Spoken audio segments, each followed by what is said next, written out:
ஐயா கருப்பசுவாமியை தெய்வமாகவும் காவல் தெய்வமாகவும் வணங்கி கொண்டிருக்கும் பக்தர்கள் அனைவருக்கும் வணக்கம். இந்த காணொளி எதற்குன்னா, நான் 2024 டிசம்பர் மாதம் இந்த நிலத்தை நான் வாங்கினேன்.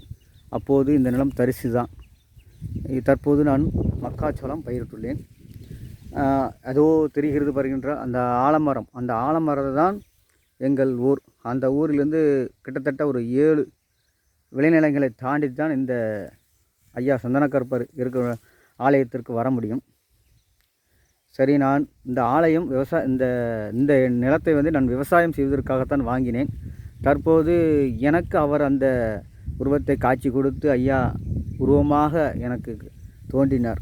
இயற்கையாக அவர் இருக்கும் இடத்தை தான் நம்ம இப்போ பார்க்கிறோம். இதுதான் நீங்கள் காணொளியில் பார்த்திருப்பீர்கள். ஐயா இயற்கையாக சிறு உருவம் தலைப்பகுதி உண்டு இயற்கையாக அமர்ந்திருக்கிறார்.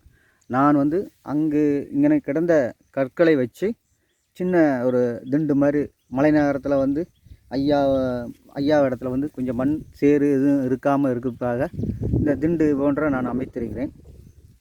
ஆமாம். அடுத்து இந்த ஐயாவுடைய காடு என்பதால் அந்த காட்டில் நம்ம ஒரு தேவைப்பட்ட பொருள் உடனே கொண்டு வர முடியாது. அதனால் என்ன செய்கிறேன்னா, நான் இந்த டப்பா, இந்த பெயிண்ட் டப்பாவில் நீங்கள் பார்க்கலாம், மழை நேரத்தில் அந்த டப்பா கீழே விழுந்துச்சுன்னா மண்ணாக சகதியாக இருந்துட்டு ஈரமாக இருந்துட்டு இங்கே பாருங்கள், பார்க்கலாம்.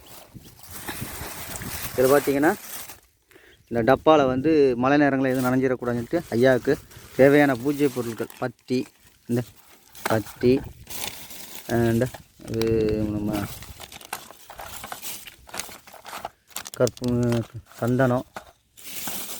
சந்தனம் மற்றும்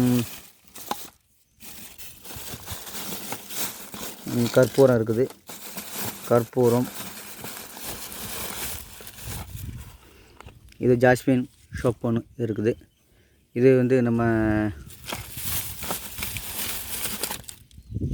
எல்லாமே ஐயாவுக்கு தேவையான பூஜை பொருட்களெல்லாம் இந்த இந்த பெயிண்ட் டப்பாவில் வச்சு மூடி வச்சுருவேன். மழை நேரத்தில் மழையில் நனைஞ்சிடக்கூடாதுன்ட்டு இப்படித்தான் நான் வழிபட்டுருக்கேன். ஐயா பக்தர்களே, இதுதான் ஐயா இருக்கிற சன்னதி. ஐயா எப்படி இயற்கையாக நேச்சுரலாக இருக்கிறார் என்று நீங்கள் பார்க்கலாம். ஐயா இடத்துல அதே போல் ஒரு சில பக்தர்லாம் இங்கே வணங்கிட்டு போயிருக்காங்க. அவர்களுக்கு என்ன வேண்டுதலோ அந்த வேண்டுதலெல்லாம் நிச்சயமாக நிறைவேற்றி தந்திருக்காரு. அவங்க சாட்சியாலாம் இருக்காங்க. எனக்கு நான் கடவுள் நம்பிக்கை இல்லாதவன், என்னையவே ஐயா என்னை வணங்கும்படி, என்னை எடுத்து வணங்கும்படி அவர் எனக்கு கட்டளையிட்டுள்ளார். நான் அதன்படி இந்த நிலத்தை நான் ஐயாவை ஆலயமாக வச்சு வணங்கிட்டு இருக்கேன். முடிந்த பக்தர்கள் எனக்கு இந்த ஐயாவுடைய ஆலயம் எழுப்புவதற்கு உதவி பண்ணிங்கன்னா ரொம்ப நல்லாயிருக்கும். உங்களையும் நீங்கள் ஐயாவை தெய்வமாக வணங்கியிருக்கும் பக்தர்கள் உங்களை அனைவருக்கும் ஐயா தெய்வமாக இருந்து உங்களுக்கு வேண்டிய வரங்களை தருவதற்காக நான் ஐயா இடத்துல பிரார்த்தனை செய்கிறேன். முடிஞ்ச அளவுக்கு நீங்கள் சப்போர்ட் பண்ணுங்கள். சப்போர்ட் பண்ண முடியவில்லை என்றாலும் நிறைய பக்தர்களுக்கு ஃபாலோ பண்ணுங்கள். நிச்சயம் ஐயா நல்லதை தருவார். ஐயாவை நம்பியிருக்கின்ற பக்தர்களுக்கு ஒருபோதும் கைவிட மாட்டார். அது நம்மளுக்கு தெரியும், ஐயாவுடைய பக்தர்களுக்கு தெரியும். ஐயாவை மிஞ்சின இந்த உலகத்தில் எல்லா தெய்வங்களுக்கு காவலாக இருக்கிற ஐயா நமக்கு நல்வழியை காட்டுவது போல் இந்த ஆலயம் எழுப்புவதற்கு ஒரு நல்வழியை காட்டுவார். சுவாமி சரணம், கருப்பசுவாமி சரணம், சந்தன கருப்பசுவாமியே சரணம்.